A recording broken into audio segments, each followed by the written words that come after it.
Oi meninas!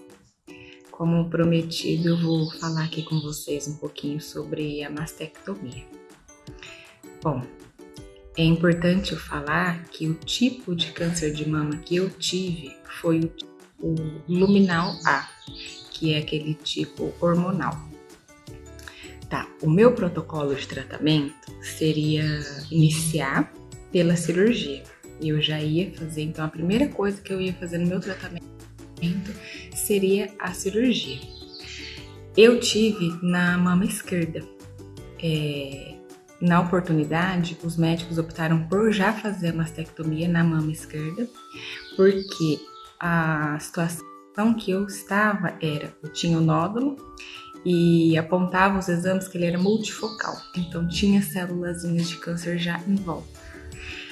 Os médicos optaram então em fazer a mastectomia já da mama esquerda.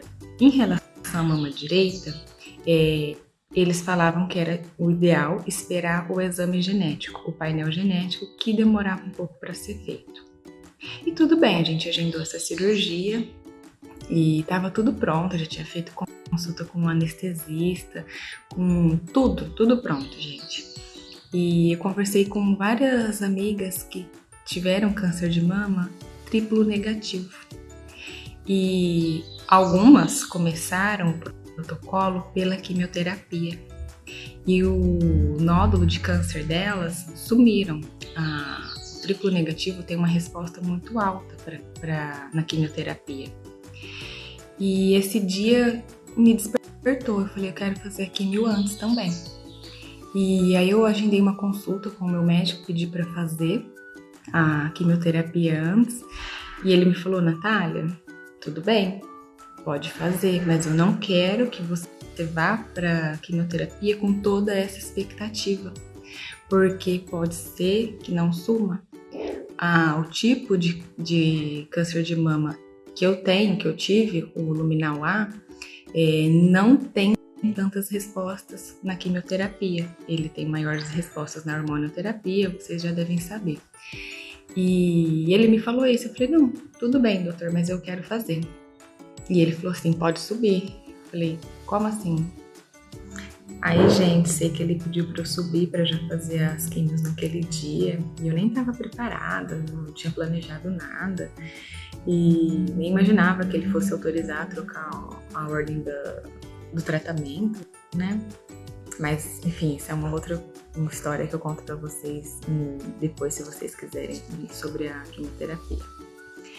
Mas eu sei que eu fiz a quimio antes e depois fui para mastectomia. Assim, eu tive uma tranquilidade durante todo o tratamento do câncer. Quando eu fui raspar o cabelo, raspei na véspera do Natal, eu fui tranquila.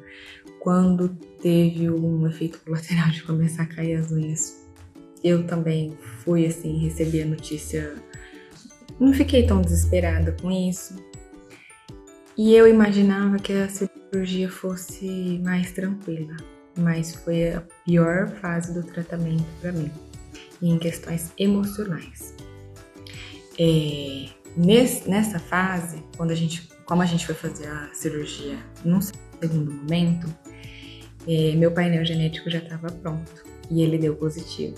Então, a gente optou por fazer mastectomia bilateral.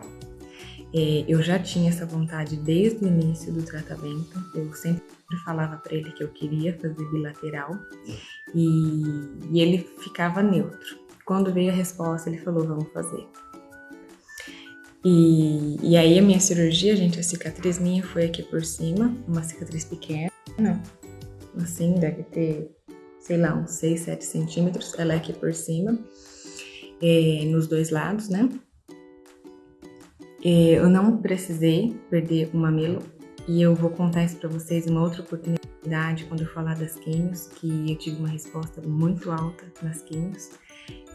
Num primeiro momento eu ia sim perder o mamilo, ia sim ter que fazer esvaziamento axilar e por conta da quimioterapia eu não precisei.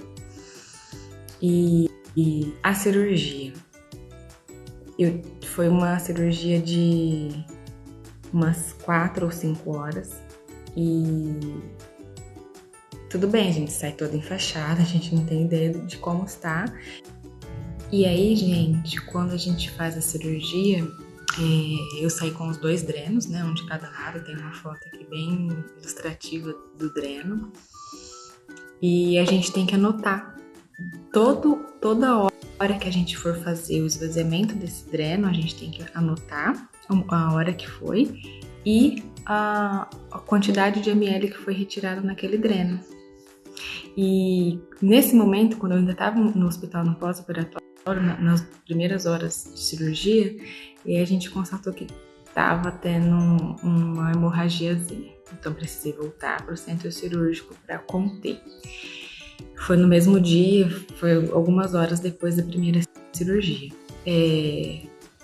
Por conta disso, eu acho também a mama esquerda, que é onde tinha o nódulo, ficou muito inchada, muito inchada. Eu me lembro de estar deitada assim e o médico abrir, né, tirar a faixa, e eu estar deitada e eu olhar, e essa mama aqui, ela tava subindo aquele osso, de tão inchada que ela tava. E eu falei, meu Deus, que tamanho de prótese de silicone que eles colocaram.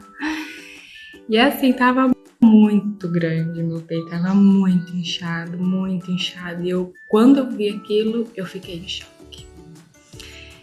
E todo mundo falava assim, Natália, mas você não perdeu mamilo, você ia perder, você não precisou fazer esvaziamento, você tá com frescura. E não era frescura.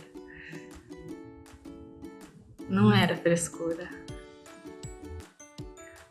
Aí, gente, eu sei que eu olhava aquele peito e chorava. Acho que eu não tinha chorado o tratamento todo, mas eu olhava aquele peito, nossa, mas eu chorava. Eu não gostei, eu me senti mutilada, e aí eu me sentia até inapropriada para aquele sentimento, porque eu falava assim, eu reconstruí. Tem várias mulheres que não conseguem fazer reconstrução, que depois entram na fila de novo para fazer cirurgia e demoram mais 4, 5 anos para reconstruir. E eu imagino o choque que é para as mulheres que precisam fazer a mastectomia e não reconstruir. Graças a Deus tive a oportunidade de reconstruir. Mesmo assim foi um choque, mesmo mantendo o mamilo, mesmo mantendo tudo, gente. Hoje tá visualmente bonito, me agrada, tá? Parece um peito bem estruturado de silicone, tá bonito, tá simétrico.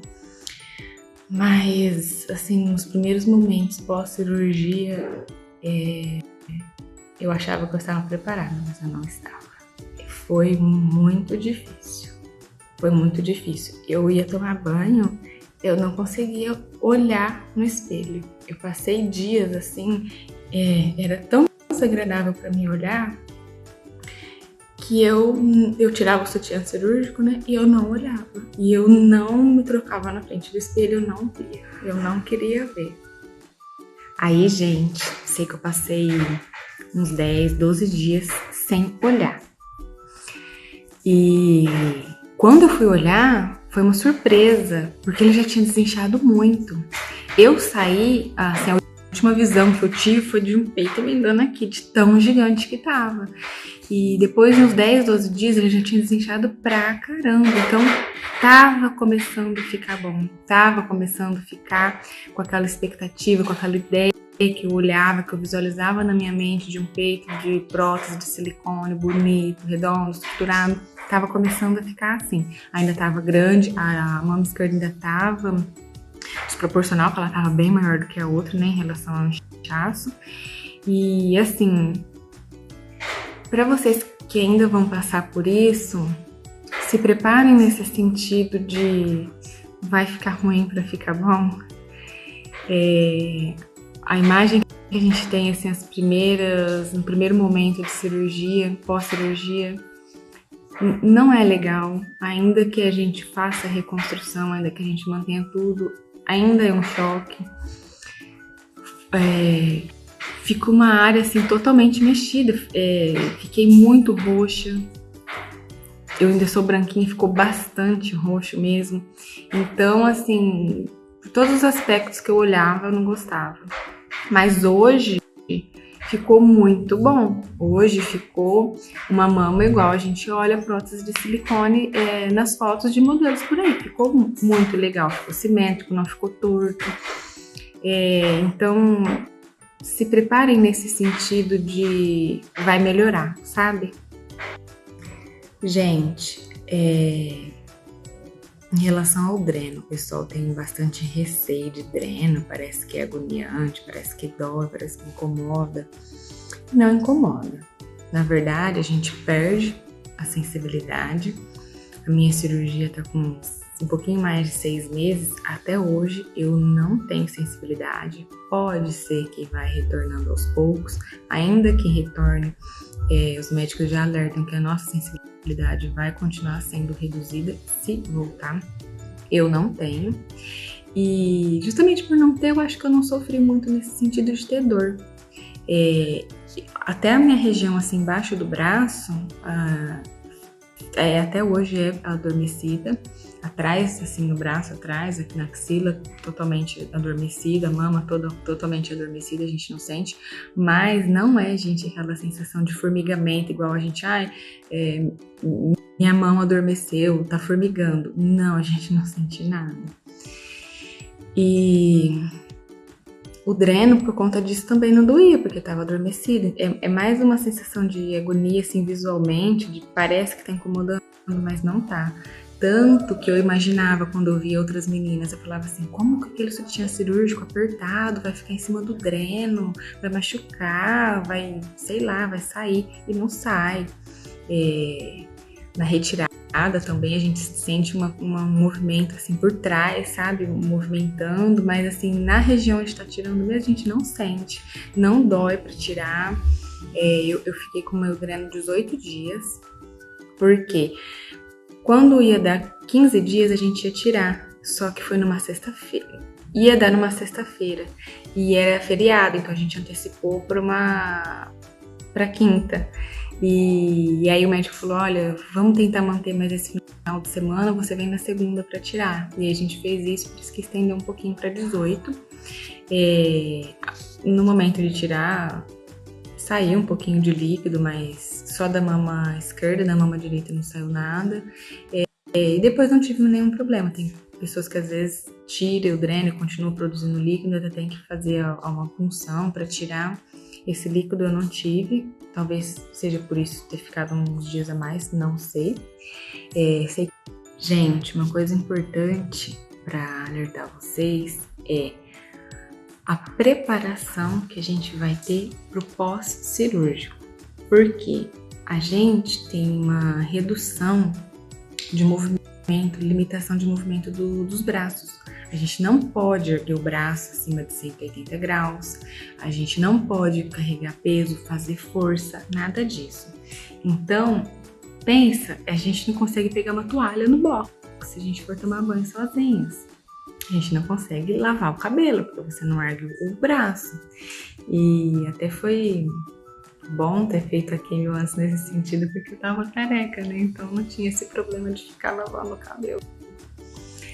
Mas assim, a gente vai colocar aquele sutiã cirúrgico, que é apertado pra caramba, mas não dói. Então a gente tem que fazer força para fechar o sutiã, que o meu fechava aqui na frente. Como você vai fazer força se você não pode movimentar o braço, não pode fazer força?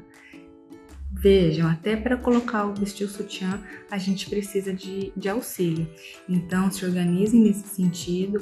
Eu, por sorte, tive minha mãe que assim parou a vida dela para ficar comigo no tratamento todo, sabe? No pós-operatório também ela foi essencial, me ajudava muito nesse sentido e a gente precisa. A gente não consegue passar por esse pós-operatório sem ajuda.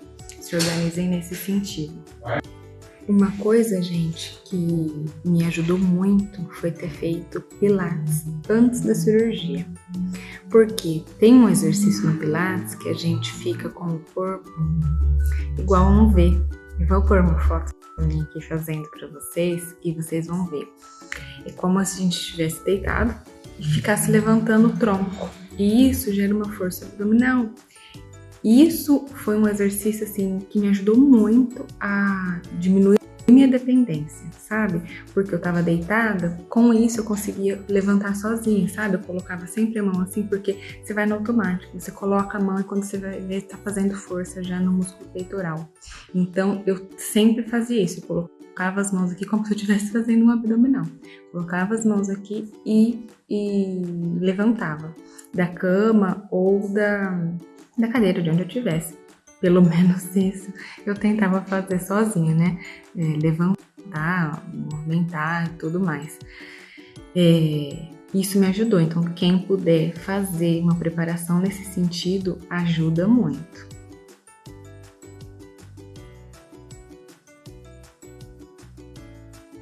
Por fim, gente, acho que a última coisa sobre o tema que ficou faltando falar é que a mama que estava super inchada diminuiu, ficou bonito, então tenham paciência. A minha prótese foi de 455 ml, não fui eu que escolhi, a gente nem sabe o que vai ficar, porque eles falam que faz a biópsia, né, no momento da cirurgia. E se eventualmente tiver comprometido o tecido, a pele, a gente precisa tirar a pele, então o espaço que vai sobrar para o silicone vai ser menor, a gente entra sem saber o tamanho da prótese que vai sair. No meu caso, como não precisou tirar a pele, por conta da química ter diminuído bastante o nódulo, colocou o mesmo tanto que eu já tinha. Não ficou uma mama gigante, porque a gente tem que pensar que 455 ml, mas ela também vai ficar dentro no tórax. Então, não fica aquele peito só protuberante para frente, né?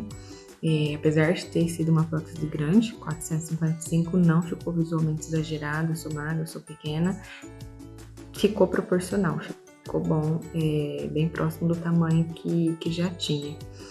Eles falam que eles tiram, né, toda a glândula mamária, pesam e colocam uma proporção mais ou menos semelhante de acordo com o espaço que ficou. No meu ficou nesse sentido e ficou bom. Hoje eu gosto bastante do resultado da cirurgia. Bom, gente, o que eu queria passar para vocês então em relação à mastectomia é isso. Tenham paciência com vocês, tenham paciência com esse momento que é muito delicado, assim, emocional e também fisicamente, tendo em vista que é um momento que a gente precisa de muito auxílio. Então, se permitam ser cuidadas e se organizem com o que vocês podem. Façam esses exercícios se vocês puderem. Já organizem quem vai ficar ajudando vocês e toda a minha força e meu carinho para todas vocês que passaram ou ainda vão passar pela cirurgia de mastectomia.